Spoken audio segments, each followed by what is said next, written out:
멍화린이라고 하는 저자가 있습니다. 이분은 대만 분인데요. 여자분이에요. 옥스퍼드를 나오셨고 수재 중에 수재죠.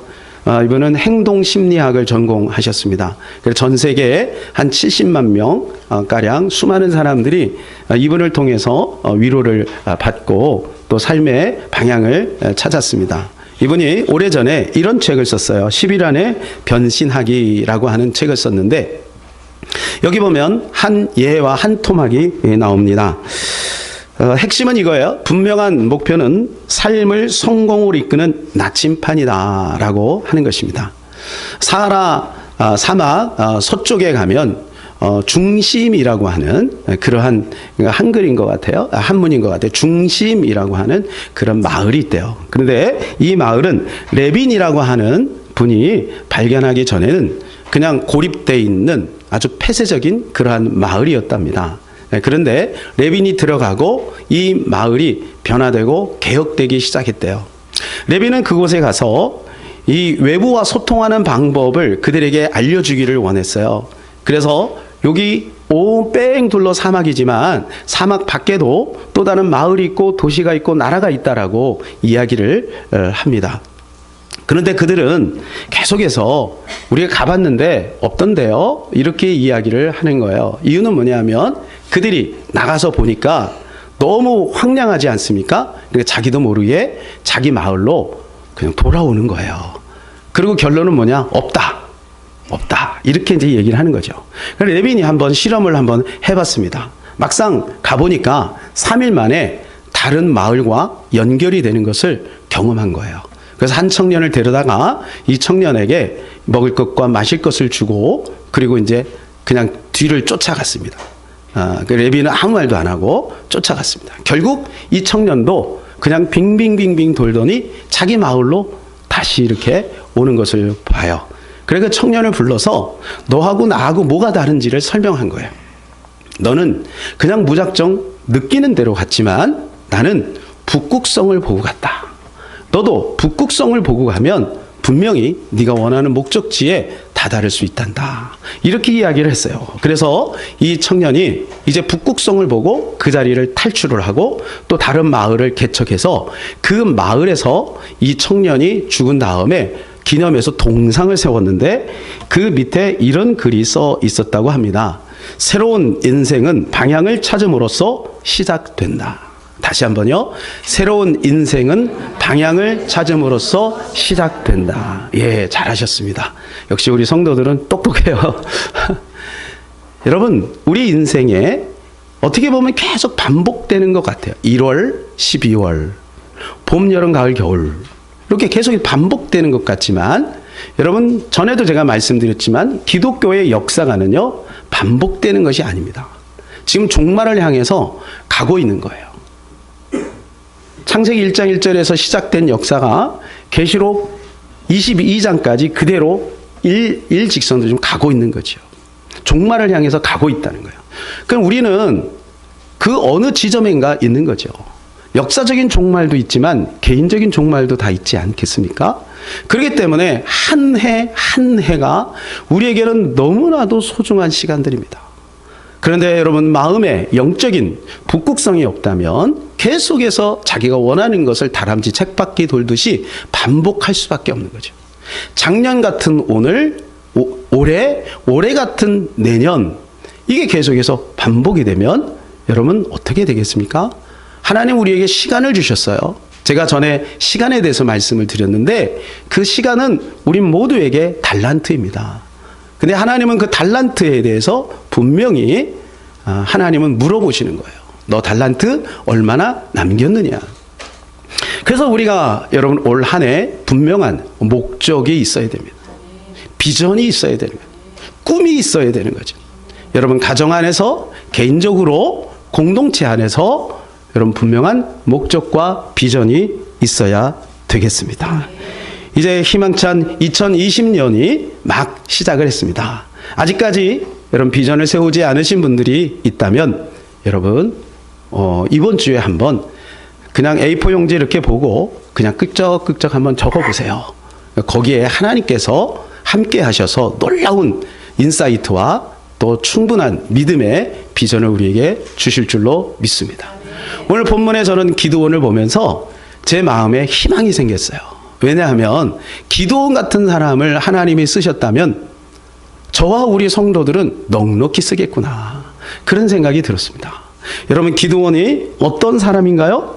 기드온은 아주 평범한 사람입니다. 어떻게 보면 하나님 보실 때는 평범 이하의 사람입니다. 이는 농사꾼이잖아요. 그런데 하나님 앞에 굉장히 아주 불초한 모습들을 많이 봅니다. 여러분, 그런데 성경에 보니까 하나님이 그렇게 부족하고 연약하고 흠 많고 죄 많은 인생들을 하나님이 사용하시는 것들을 곳곳에서 보게 돼요. 여러분, 아브라함을 한번 보세요. 아브라함은 여러분 누굽니까? 그 아버지가 우상을 만드는 사람이었고 그 우상을 내다가 파는 사람이었어요. 그런데 하나님이 아브라함을 불러 믿음의 조상으로 세운 것입니다. 여러분, 모세를 한번 보세요. 모세는 도망자 신세입니다. 그죠? 도망자 신세예요. 그리고 나중에 그가 80세가 돼서 이제 애굽에 갈 때는 여러분 아무런 어떤 것도 할 수 없는 무기력한 노인이었습니다. 여러분, 요셉을 보세요. 요셉은 죄수입니다. 강간치사로 애굽 사람들이 볼 땐 아주 몹쓸 놈이죠. 누명을 쓰고 들어갔지만 우리는 알죠. 우리는 요셉이 얼마나 의로운 사람이에요. 그런 애굽 사람들이 볼 때는 아주 나쁜 사람이죠. 그런데요, 하나님은 그 요셉을 들어서 사용하신다는 거예요. 여러분, 베드로를 보세요. 베드로는 예수님의 수제자입니다. 여러분, 다른 분도 아니고 예수님의 사랑을 그 정도 받았으면 우리 같으면 절대 배반하지 않습니다. 예, 여러분, 그렇죠? 예, 절대 배반하지 않아요. 그런데 여러분, 베드로는 배반자가 돼요. 베드로는 인생의 실패자가 되고 말았어요. 그리고 나중에 어떻게 합니까? 이제 자기 고향으로 돌아가서 나 고기 잡겠다, 다 포기한 거죠. 뭐 사명도 포기하고. 그런데 예수님이 그에게 찾아오세요. 그리고 다시 용기를 주시고 또 그를 통해서 큰 일을 하시는 것을 봅니다. 여러분, 하나님께서 이 기드온을 어떻게, 이 기드온이 얼마나 모자란 사람인데 어떻게 사용하시는지 우리 한번 살펴보기를 원합니다. 11절 말씀을 같이 한번 읽겠습니다. 여호와의 사자가 아비에셀 사람 요아스에게 속한 오브라에 이르러 상수리 나무 아래에 앉으니라. 마침 요아스의 아들 기드온이 미디안 사람에게 알리지 아니하려 하여 밀을 포도주 틀에서 타작하더니. 자, 여기 보면 상수리 나무가 나옵니다. 이 상수리 나무는 성경에서 우상을 섬기던 곳이었습니다. 일반적으로 우상을 섬기는 곳이 상수리 나무였어요. 우리는 말하면 어때요? 마을 입구에, 옛날 마을 입구에 보면 선앙당이라는 게 있습니다. 그리고 그 입구에 나무가 있고 거기에 총천연색에 막 헝겊이 막 이렇게 너풀거리고 거기다 사람들이 돌을 막 던지고, 예, 그런 거 여러분 많이 보셨죠? 우리나라도 그랬잖아요. 근데 거기는 뭐냐? 우상을 섬기는 그 나무예요. 근데 상수리 나무 아래에 앉아 있을 때 하나님께서 그에게 찾아오신 것이죠. 여러분, 지금 기드온은요, 하나님을 온전히 믿는 사람이 아니었습니다. 여러분, 사사기의 패턴을 여러분 알고 계시죠? 예, 한번 보실까요? 사사기는 이렇게 됐어요. 계속 요게 요 사이클이 반복됩니다. 번영, 타락, 징계, 회개, 그리고 다시 번영. 요때마다 한 사사를 세우고 이 사사들을 통해서 다시 회복을 시키시는 거죠. 그래서 하나님이 그 가운데 지금 기드온을 쓰려고 부르고 있는데, 그 기드온이 어떤 사람이냐 하면 우상을 섬기는 사람이었다. 그러니까 하나님 볼 때는 얼마나 답답해요. 우리 같으면 잘나고 똑똑하고 훌륭한 사람, 자격이 있는 사람을 쓸 텐데 하나님은 그렇지 않았다는 거예요. 아브라함처럼 흠 많고 우상을 섬기는 그런 가문에서 하나님이 그를 불러 세우신 거죠. 금요철 예배 때 우리가 이기웅 목사님 간증을 영상으로 봤습니다. 여러분, 이기웅 목사님이 어떤 분이에요? 아주 좀 정말 옛날에 한가닥 하시던 분 같아요. 아주 뭐 대단한 분 같더라고요. 그런데 여러분, 이분이요, 1년에 365일 중에 360일을 술독에 빠져 살던 사람이에요. 집에 나갔다 그러면 새벽 1시에 들어오는 거예요. 그리고 담배를 하루에 5갑을 피우는 사람. 대단한 사람이죠. 그러면서 어떻게 살았는지 몰라요? 예, 그런데 보세요. 하나님이 그를 불러요. 여러분, 특별히 그는요, 예수 믿는 사람을 얼마나 싫어했는지 몰라요. 그래서 아침에 출근하다가 예수 믿는 사람을 보면, 아유, 재수없어. 어우, 저 재수없는 것들. 그러고 다시 출근 안 하고 돌아와요. 왜냐하면 몇 번의 경험을 통해 예수 믿는 주일날 성경책 끼고 다니는 그것들 보고 나면, 죄송합니다. 그것들 보고 나면 아주 기분이 나쁜 거예요. 그리고 되는 일이 없고 자꾸 사고가 나고, 그냥 고스톱 치면 300만 원, 여기 고수들이 많이 있는데 300만 원씩만 그냥 잊어버리고 막 그래요. 그러니까 얼마나 재수가 없어요. 그런데 하나님이요, 그를 불러요. 그리고 목사님이 되세요. 지금은 목사님들을 지도하는 목사님이 되셨어요. 여러분, 기드온은 두 번째로 겁쟁입니다. 오늘 본문 11절 말씀 띄워주세요.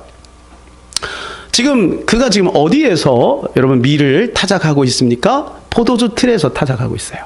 고대 근동 지방에서는 포도주 틀을 어떻게 만드냐면 땅을 깊이 파고, 그리고 그 땅 속에다가 포도주 틀을 만들어요. 그러니 넓지가 않겠죠. 밀은 어디서 합니까? 밀은 넓은 들에서 타작 마차가 다니면서, 또는 황소 말굽이 밟으면서 그렇게 밀이 타작이 되는 거거든요. 그런데 여러분, 지금 이 기드온은 왜 거기에서 이제 밀을 타작할까요? 거기도 나와 있죠. 미디안 사람들에게 들키지 않기 위해서, 자기 재산 손해 볼까 봐. 그러니까 아주 어떻게 보면 소심한 사람이죠. 또 그는요, 하나님을 불신앙하는 사람이었습니다. 12절 말씀에 보게 되면 그가 하나님께서 내가 너와 함께 하리라.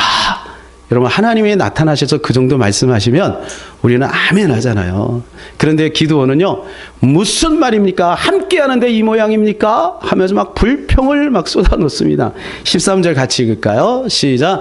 기드온이 그에게 대답하되, 오 나의 주여, 여호와께서 우리와 함께 계시면 어찌하여 이 모든 일이 우리에게 일어났나이까? 또 우리 조상들이 일찍이 우리에게 이르기를 여호와께서 우리를 애굽에서 올라오게 하신 것이 아니냐 한 그 모든 이적이 어디 있나이까? 이제 여호와께서 우리를 버리사 미디안의 손에 우리를 넘겨주셨나이다 하니.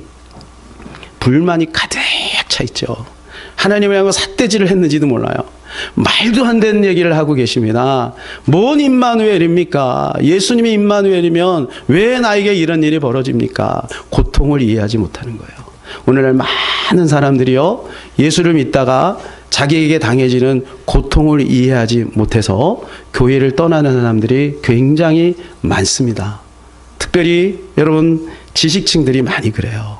고통을 제대로 해석을 못하는 거지, 고통은 여러분 우리에게 위장된 축복인 거예요.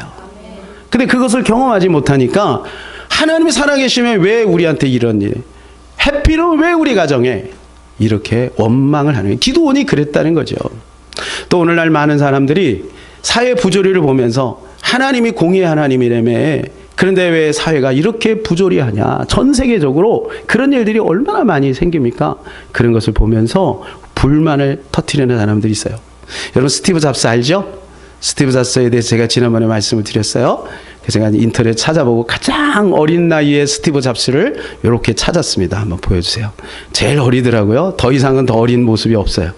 스티브 잡스가 중학교 때였어요.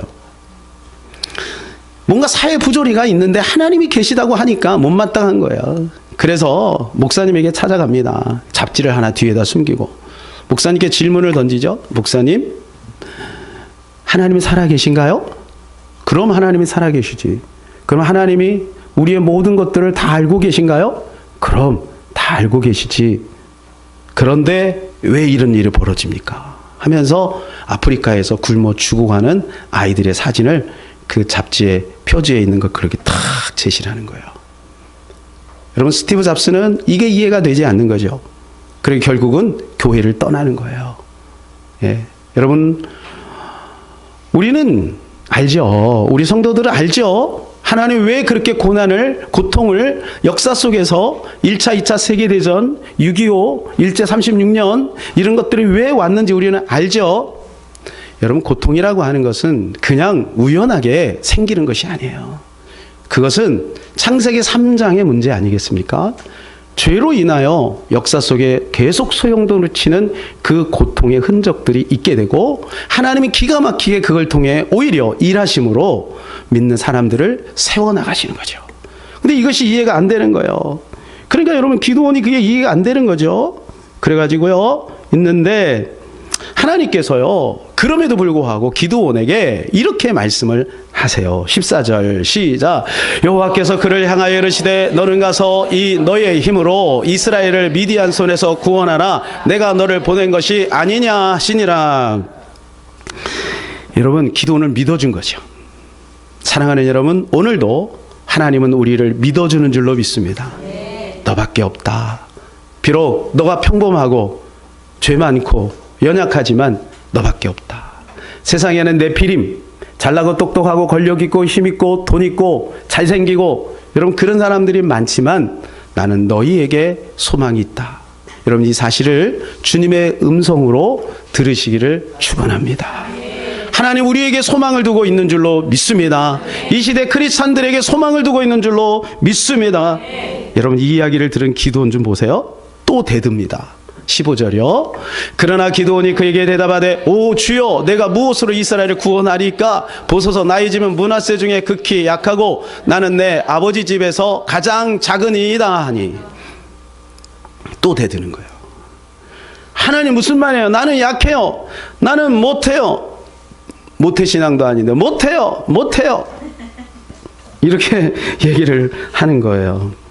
여러분, 어떻게 보면요, 기드온이 정직한 반응일 수도 있어요. 왜냐하면 실제로 그럴 수 있잖아요. 그죠?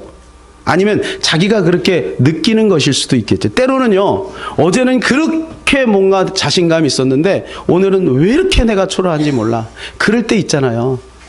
또 어쩌면 기드온은 자존감이 너무 낮아서 지금 자존감이 완전히 무너진 상태일 수도 있겠죠. 사랑하는 여러분, 우리도 때로는 하나님 앞에 나갈 때 이런 모습을 가지고 나갈 때가 있어요.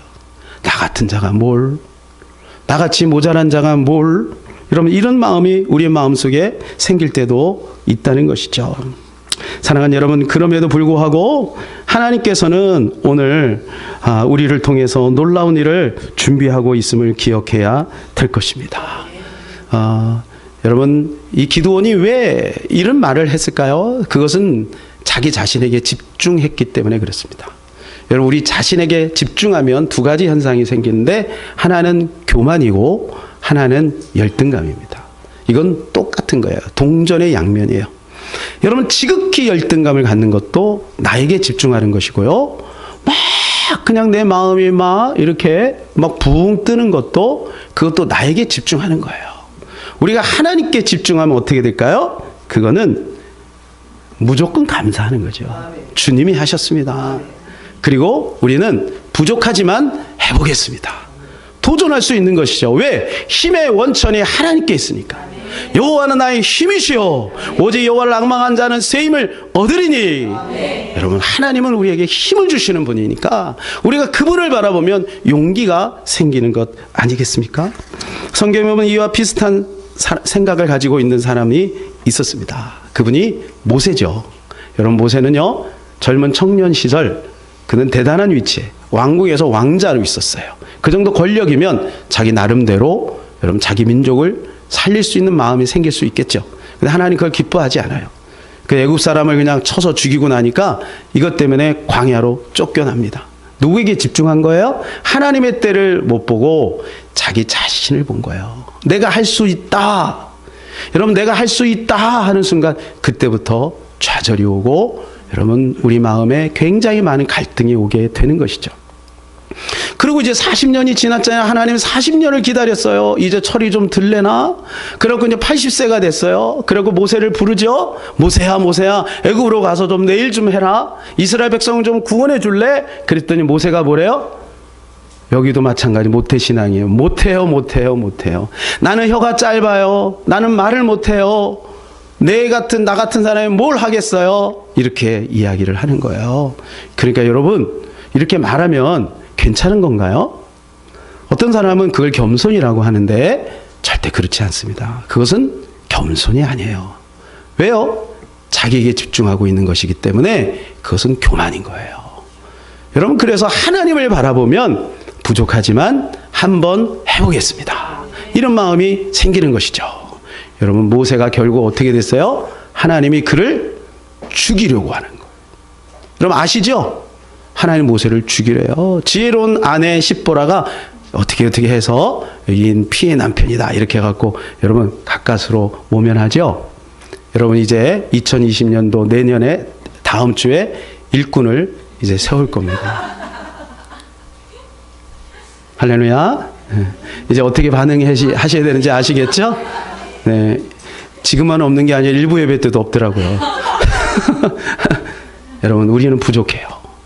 저는요, 저 자신을 볼 때 하나님이 저를 목사로 이 목회자의 길을 걸으라 할 때요, 저는 진짜로 기도원보다 더 하나님 앞에 대들었어요.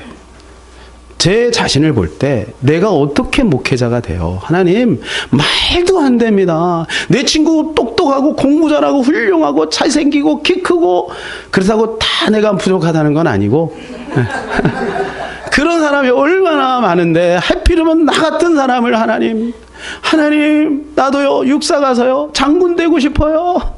나 우리 시화하고 시진이 그 금요철 예배 끝나고 거기 갈 때마다 내가 여기 올라 그랬는데 여기 올라 여러분, 저도 육사 갖고 장군 되려고 그랬거든요. 그러다가 그 창고에서 기도하다가 하나님께 부름을 받은 건데 도저히 저는 못하죠. 그런데요, 꾸역꾸역 그냥 하나님 말씀 믿고 그냥 따라갔더니 여러분같이 귀한 분들을 만나고 제가 이렇게 목회자가 된 겁니다. 얼마나 놀라운 은혜입니까? 사랑하는 여러분, 하나님은 저와 여러분을 사용하기를 원하세요. 여러분, 이 기드온을 좀 보세요. 그것뿐만 아니라 기드온은 얼마나 소심한지 몰라요. 확인하고 또 확인하고 아주 소심히.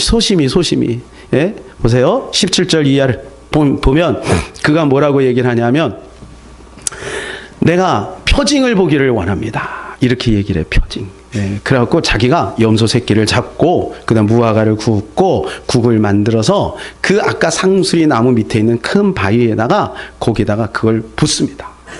그런데요, 천사가 지팡이를 가지고 그 끝을 딱 대니까 순식간에 이것이 싹 살라서 사라져요. 여러분, 하나님 앞에 번제를 드릴 때 하나님은 그것을 향기롭다 이렇게 말해요. 그러니까 하나님 받으셨다는 거죠. 여러분, 그 정도면 됐잖아요. 그런데요, 36절 이하에서 그는 또 양털 시험을 그것도 2번이나 합니다.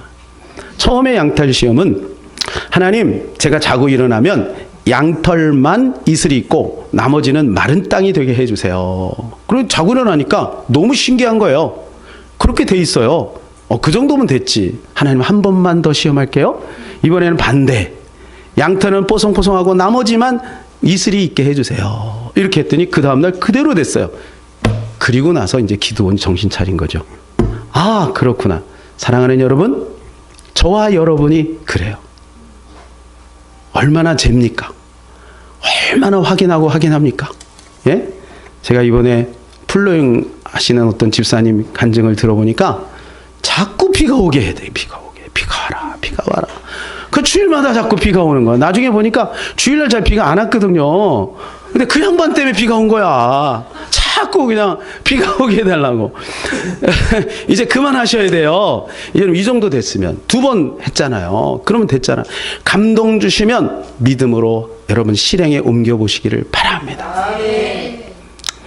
여러분, 가난한 사람들 많이 도와주시고 없는 사람을 많이 여러분 구제하시고 섬기시기 바랍니다.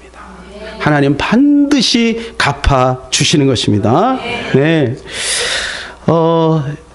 기드온은 비겁장이요, 우상 숭배자요, 그리고 불신앙자요, 또 확인하는 소심입니다. 소심이. 그런데 하나님은 이 기드온을 들어서 쓰세요. 자, 어떻게 이제 기드온을 쓰신지 한번 볼까요? 지금 미디안은요, 엄청난 숫자로 이 이스라엘을 지금 공격하고 있습니다. 5절 말씀을 읽을까요? 이는 그들의 짐승과 장막을 가지고 올라와 메뚜기 떼같이 많이 들어오니 그 사람과 낙타가 무수함이라. 그들이 그 땅에 들어와 멸하려 하니 메뚜기, 여러분 영화 같은 데 보면요. 메뚜기가 쫙 초원에 날아가는 거 보십니까? 그렇게 메뚜기처럼 많이 무수하다 이면은 카운트가 안 된다는 거죠.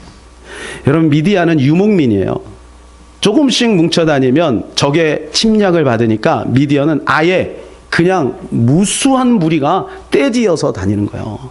그 메뚜기가 한번 초원을 이게 싹 지나가면 어떻게 해요? 초토화되는 것처럼 미디안 군인들이 지나가면 그 나라가 초토화되는 거예요. 그러니 지금 이스라엘 백성도 얼마나 두렵고 떨리겠습니까? 지금 6절을 보면요. 시작. 이스라엘의 미디안으로 말미암아 궁핍함이 심한지라 이에 이스라엘이 여호와께 부르짖었더라. 궁핍함이 심했다. 이거는 단지 배가 고팠다 그 정도가 아니고요. 이 원어를 보면 아주 쇠약해졌다. 여러분 북한의 아이들이 그 꽃제비들이 먹지 못해서 쇠약한 것처럼 지금 이스라엘이 그런 지경에 있단 말이죠. 그러니 기드온이 하나님을 뭐 원망할 만 하지 않겠어요? 예. 이런 가운데 있어요. 지금 우리나라와 비슷합니다. 풍전등화에 있습니다. 여러분 국제 정세는 어떻습니까? 예, 유가는 좀 올라가고 있고요. 이란, 이라크와 미국이 지금 전쟁 일보 직전에 있고 보복하겠다고 하지요. 예, 달러는 떨어지고 막 이러죠. 예. 그리고 여러분 미국과 북한은 급냉하고 있어요. 그리고 영적인 눈을 뜨고 이 나라를 보면요. 여러분 우리나라는 굉장한 위기 가운데 있는 것입니다. 이런 위기 가운데 지금 기드온이 맞닥뜨려 있으면서 지금 하나님께서 하시는 방법을 한번 보세요. 하나님 먼저 그에게 용기를 주십니다. 어떻게 용기를 주시냐면 12절이에요. 시작. 여호와의 사자가 기드온에게 나타나 이르되 큰 용사여 여호와께서 너와 함께 계시도다 하매 하나님은요 이 비겁하고 이 짜잔한 이 기드온에게 뭐라고 말씀하세요? 다 같이 여러분 오늘 우리에게도 그렇게 말씀하고 있는 거예요. 자, 우리 옆에 있는 분들이 인사해. 큰 용사요. 반대편에게요. 큰 용사요. 여러분 하나님은 우리를 볼 때 그런 거예요. 왜요? 하나님이 하시면 마른 나무에서 꽃이 피는 거예요. 하나님이 하시면 광야에 길을 내시고 사막에 강을 내시는 거예요. 작은 자가 천을 이루고 약한 자가 강국을 이루는 거예요. 하나님이 하시는 것을 믿고 나가는 여러분 그런 믿음이 우리 가운데 있기를 바랍니다. 여러분 그래서 이제 이 기드온이 용기를 내서 이스라엘 백성들 군대를 막 소집했더니 32,000명이 모였습니다. 여러분 그것도 세 발의 피예요. 미디안은 뭐 수십만 명 엄청난 숫자거든요. 그러니까 그거 가지고도 부족한데 하나님 뭐라고 말하는 기드온아 너무 많아. 너무 많아. 그래서 이렇게 말씀합니다. 7장 3절 시작. 이제 너는 백성에게 외쳐 이르기를 누구든지 두려워 떠는 자는 길라산을 떠나 돌아가라 하라 하시니 이에 돌아간 백성이 22,000명이요 남은 자가 10,000명이었더라. 22,000명도 32,000명도 적은데 22,000명인데 이제 10,000명이 남았습니다. 여러분 10,000명 가지고 싸워야 돼요. 여러분 그런데 하나님 보세요. 또 한 번 명령하십니다. 내가 너에게 지시하는 그곳으로 가라. 그래서 이제 냇가로 딱 데려갔는데 두 파트로 나눠집니다. 서서 물을 이렇게 핥아서 먹는 사람들이 있고 어떤 사람은 막 고개를 쳐박고 벌컥벌컥 마시는 사람이 있어요. 여러분 어떤 사람이 멋있습니까? 예. 여러분 이거 핥아 먹는 사람이 300명이고 벌컥벌컥 먹는 사람이 9,700명이에요. 그리고 이거 둘로 나눠졌으니 둘 중에 한 무리를 선택해야 돼요. 여러분이 군대 대장이라면 누구를 선택하겠습니까? 말씀하지 마세요. 잘못하면 틀립니다. 하나님은 300명을 선택해요. 학자들은 이렇게 말해요. 핥아 먹는 사람은 아주 비겁한 사람이다. 비겁한 사람. 왜요? 남자가 씩씩하게 막 물을 먹으면 막 세수라도 헐컥헐컥 해야지. 아이고 째짝이 이렇게 먹어. 또 한 학자들은 이렇게 얘기합니다. 아니야. 그들은 전쟁하기에 딱 좋은 사람들이야. 얼마나 주의력이 있어? 주변을 싹 지금 전쟁 중이잖아요. 그러니까 주변을 싹 살피고 조심성 있고 야, 이 사람들이야말로 용사다. 이렇게 보는 학자가 있어요. 그런데 제가 볼 땐 둘 다 아니에요. 왜요? 하나님은 계속해서 뭐라고 말씀해요? 많아, 많다, 많아 이렇게 말씀하시잖아요. 그건 하나님의 기준점이 아니에요. 하나님의 기준점은 그렇게 해서 구별이 되면 적은 숫자를 선택하기로 마음에 작정을 하신 거예요. 왜요? 하나님이 하시겠다. 사랑하는 여러분, 하나님이 오늘 여러분의 가정을 쓰실 줄로 믿습니다. 하나님이 우리 교회를 쓰실 줄로 믿습니다. 하나님이 나를 쓰실 줄로 믿습니다. 여러분, 하나님의 주특기가 뭔지 아세요? 사도 바울이 깨달았어요. 고린도 후서 12장 9절 시작. 나에게 이르시기를 내 은혜가 내게 족하도다. 이는 내 능력이 약한 데서 온전하여짐이라 하신지라. 그러므로 도리어 크게 기뻐함으로 나의 여러 약한 것들에 대하여 자랑하리니 이는 그리스도의 능력이 내게 머물게 하려 함이라. 사도 바울은 얼마나 멋있는 사역자입니까? 그죠? 사도 중에 사도잖아요. 그런데 그가 깨달은 게 있어요. 그게 뭐냐면 자기가 약할 때 하나님의 능력이 나타난다는 거예요. 약하니까 하나님의 능력이에요. 그러면 반대로 하면 내가 한번 해보려고 하고, 그리고 나는 할 수 있다고 생각하고, 그리고 자기에게 집중돼서 나는 못한다라고 할 때 하나님의 능력은 제한되는 거죠. 약한 그 모습 그대로, 그죠? 내 모습 이대로, 내 모습 이대로 주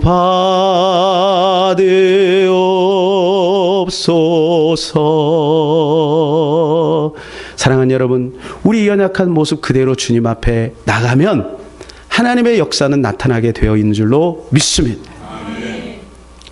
무제한 되시는 하나님과 우리가 만나면 하나님의 역사는 나타나게 되어 있는 것이죠. 사랑하는 여러분, 이제 대망의 새해가 밝았습니다. 여러분, 이 대망의 새해를 어떻게 바라보고 계십니까? 저는 희망차게 봅니다. 이번 금식은 다른 어느 때보다 하나님의 은혜가 있었습니다. 첫날 제가 응답을 받았어요. 꿈을 꿨는데 하나님은 내가 너의 금식을 기뻐하노라. 이렇게 꿈에서 말씀하시더라고요. 얼마나 제가 일어나서 울었는지 몰라요. 그리고 하나님이 약속을 주셨고 비전을 주셨고 용기를 주셨습니다. 사랑하는 여러분, 여러분 가운데 이제 새해가 밝았습니다. 이 새해를 통해 하나님이 여러분을 통하여 일하실 그 놀라운 것들은 우리 눈앞에서 차근차근히 이루어져 갈 줄로 믿습니다. 저는 요즘에 이제 마음이 좀 겸손해져서 그런지 역시 금식을 하니까요. 밥 먹는 것도 감사하고 다 감사하더라고요. 살아있는 것도 감사하고. 겸손해졌는지 몰라요. 그래서 이제 본질을 자꾸 보게 되더라고요. 그래서 우연한 게 원종수 지금은 목사님이 되셨고 뭐 목사가 됐는데 장로로 있다는 얘기가 있어요. 근데 그분의 간증을 또 다시 한번 들었습니다. 왜냐하면 너무나도 생생한 하나님의 역사이기 때문에. 원정수 권사님이 간증 집회를 서울 집회 오래전에 왔을 때 그 포스터입니다. 근데 그 포스터 밑에 글귀가 제 마음을 감동시켜서 제가 한번 따로 한번 준비를 했습니다. 그 다음 보실까요? 이렇게 써 있어요. 그 내용 노란색에 있던 게, 당신은 자녀에게 재산을 물려주십니까? 아니면 믿음의 유산을 주시렵니까? 당신은 진정 크리스찬입니까? 자기가 살아온 이야기가 여기에 여러분 세 문장에 담겨 있는 거예요. 그리고 그 부모님, 어머니의 그 눈물의 기도. 조금만 생기면 여러분 가난한 자를 돕고 없는 노숙자 할아버지를 돕고, 그랬더니 하나님께서 어느 날 어떤 청년들 앞에 집회를 하려고 앉아있는 뒤에서 하나님 내가 무슨 말을 전할까요? 막 이렇게 했는데 다섯 가지 장면이 팍팍팍팍 떠오르는데 그 첫 번째가 뭐냐 하면, 자기가 고등학교 때 너무 먹을 것이 없고 그리고 냉골에서 자고 춥고, 그런데 그 길거리에 내복만 입고 추워 벌벌 떨고 있는 한 할아버지를 그 어머니가 모셔온 거예요. 그리고 그 집에다가 놓고 종수에게 얘기하는 거예요. 종수야, 할아버지 목욕시켜라. 그건 너무 큰 거예요. 이 종수에게는 너무나도 부담되는 거예요. 자기도 추워 죽겠는데. 그래가지고 불편하고 냄새나고, 그러니까 짝대기 가지고 그 어르신의 겉옷을 이렇게 한 거예요. 그러니까 거기에 이가 막 버글버글하고. 근데 나중에 그 장면을 보여주시면서 하나님께서 그 할아버지가 곧 나였다, 이렇게 말씀하시는 거예요. 여러분, 천국에 가면요 하나님께서 그러한 것들을 귀하게 여기시는 겁니다. 그죠?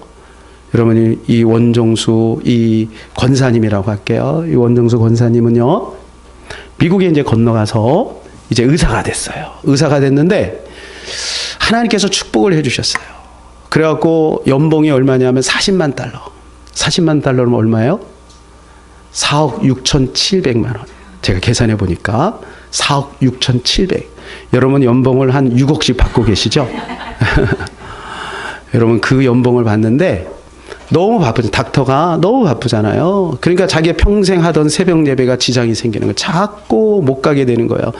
그래서 이렇게 하나님 앞에 이렇게 합의를 받대요. 하나님, 제가요 돈 많이 벌어갖고요 선교사 많이 파송할게요. 그랬더니 하나님이 종수야, 나는 네가 돈 많이 벌어서 그렇게 선교사 많이 파송하는 것보다 나하고 새벽마다 1시간 함께 하는 것을 원한다. 그래서 이 원정수 권사님이 어떻게 했는지 아세요? 어떻게 했을 것 같아요? 사표를 내요.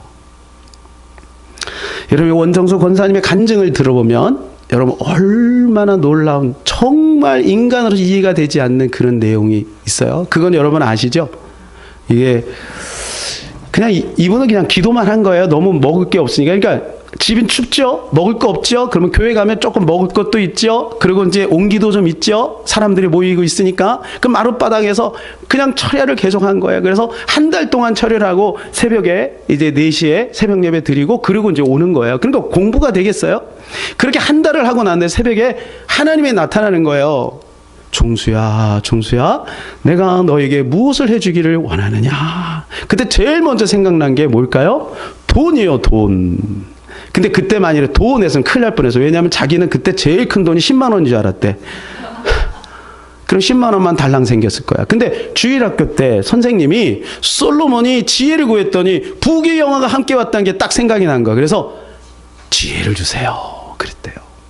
그리고 막 기도하다가 피곤해서 딱 덜렁 누웠는데 이렇게 자기도 모르게 성경이 잡혀고 로마서 1장부터 16장까지 2번을 딱 읽고 이제 집에를 갔는데 희한한 일이 벌어진 거예요. 간판에 파노라마처럼 로마서가 촥촥촥촥 지나가는 거예요. 로마서가. 몇 페이지에 뭐가 있는 게 그냥 다 보이고, 내가 밥을 못 먹어서 이러나?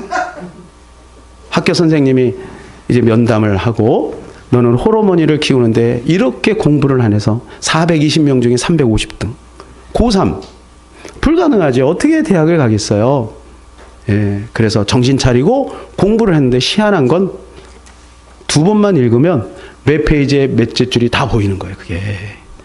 그래갖고 결국은 그 바로 전교 5등으로 급상승을 하고 결국 서울대를 가고 졸업할 때는 들어갈 때는 수석으로 못 들어갔대요. 왜냐하면 산수 때문에. 예, 산수는 그거는 풀어야 되잖아. 근데 졸업할 때는 수석으로 졸업하고 그 다음에 의사고시를 수석으로 하고. 그래서 하나님께서 그를 얼마나 기뻐하십니까? 사랑하는 여러분, 하나님의 비전을 가지세요. 그런데요, 여기에서 저는 굉장히 큰 도전이 된 부분이 있어요. 여러분도 한번 보시기 바랍니다. 1967년도 12월 달인가 그때를 자는 영원히 잊지 못해 자기 인생의 터닝 포인트가 됐대. 그 뭐냐? 거기서 방언을 받았대요. 방언을 받고부터 기도가 열렸다는 거예요. 그리고 방언을 받고부터 이런 하나님의 능력이 임했다는 거예요. 그러니까 사람들이 얘기한대. 이 서울대생이 무슨 방언을 그렇게 시끄럽게 하냐. 그러면 얘기한대요. 조용히 기도하다 지옥 가는 것보다 시끄럽게 방언하고 천국 갈래. 인테리가 무슨 그렇게 와다다다다다 그렇게 기도를 하냐. 나는 차라리 그렇게 믿다가 천국 가는 게 좋아요. 이렇게 얘기한대요. 사랑하는 여러분, 우리의 언어는 하나님의 언어와 달라 우리의 언어를 가지고 하나님의 생각을 읽을 수가 없어요. 그래서 하나님이 방언을 주신 거거든요. 그 원정수 이 아이가 그걸 깨닫고 기도하다가 하나님의 은혜가 열리기 시작한 거예요. 그리고 꿈을 가지고 비전을 가지고 미국에서 지금 닥터를 하고 있습니다. 거의 70이 되셨더라고요. 사랑하는 여러분, 이 시간에 한 영상을 보고 말씀을 맺기를 원합니다. 세클턴에 대한 영상인데 여러분 한번 은혜를 받으시기를 바랍니다.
여러분, 세클턴의 10가지 10계명 중에 첫 번째가 뭐죠?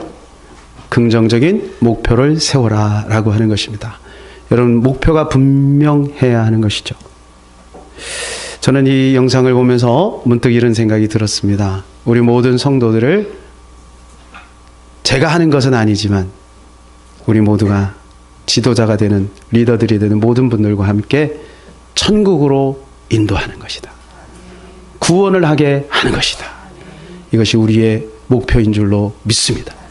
그러므로 새해에는 실제적이고 구체적인 비전이 제시가 될 것입니다. 여러분, 힘들고 어려워도 잘 따라오시고, 그래서 정말 하나님께서 큰 비전의 사람으로 우리를 불러 사용하시는 것들을 볼 수 있는 2020년 새해가 되시기를 예수님의 이름으로 축복합니다. 기도하겠습니다. 이 시간에 내는 주의 영광을 보내 같이 한번 찬송하고요, 기도하는 시간을 갖도록 하겠습니다.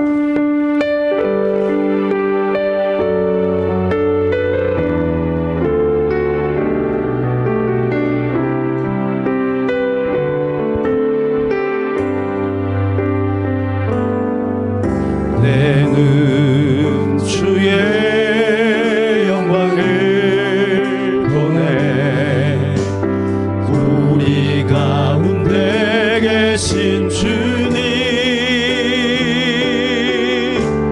그 빛난 영광 온 하늘 덮고 그 찬송 온 땅 가득해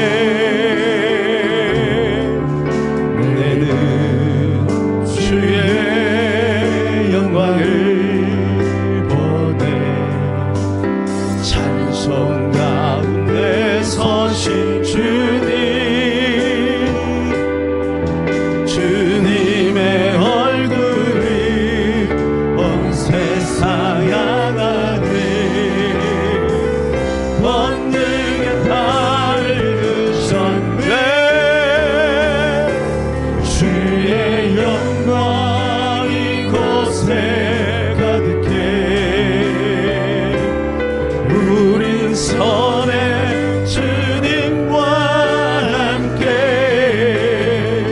찬양하며 우리는 전진하리. 모든 열방 주 볼 때까지 하늘 아버지 우리 새롭게 하사 열방 주에서 주를 섬기게 하소서. 모든 나라 일어나 찬송 부르며 영광의 주님을 보게 하소서. 주의 영광이 이곳에 가득해 오른손에 주님과 함께 찬양하며 우리는 전진하리. 모든 열방 주 올 때까지. 아멘. 이 시간 우리 같이 한번 기도하겠습니다. 하나님 아버지, 비록 나는 기도원처럼 보잘것없고 연약하지만 주님의 말씀에 나를 향하여 큰 용사라고 말씀해 주셨사오니 주님, 제가 한번 해보겠습니다. 올 한 해 하나님이 주신 꿈과 비전, 예수님의 비전, 하나님 나라의 비전, 천국의 비전 갖고 믿음으로 승리하는 삶 살기를 원합니다. 주여 용기를 주시옵소서. 주여 한번 간절히 기도합니다. 주여 아버지, 주님의 역사하시고 인도하여 주소서. 주의 영광이 말처럼 주십니다. 기름 부어주시옵소서. 하나님의 능력이 나타나게 하여 주옵소서. 하나님이 이루어 주시옵소서. 하나님, 우리 귀한 성도들 마음에 주님을 향한 뜨거운 마음 갖게 하여 주옵시고 성령으로 충만하여 하나님 원수마귀 이기고 하나님 넉넉하게 하나님 고통과 고난을 지렛대 삼아 하나님의 비전 여호와의 꿈 하나님 예수의 비전 가지고 나가기를 원합니다. 우리 귀한 성도들에게 주님 함께하여 주옵시고 흔들리지 않고 요동하지 않고 오직 성령의 충만한 가운데 믿음으로 승리하는 귀한 성도들 다되게 하옵소서. 모든 열방 주 볼 때까지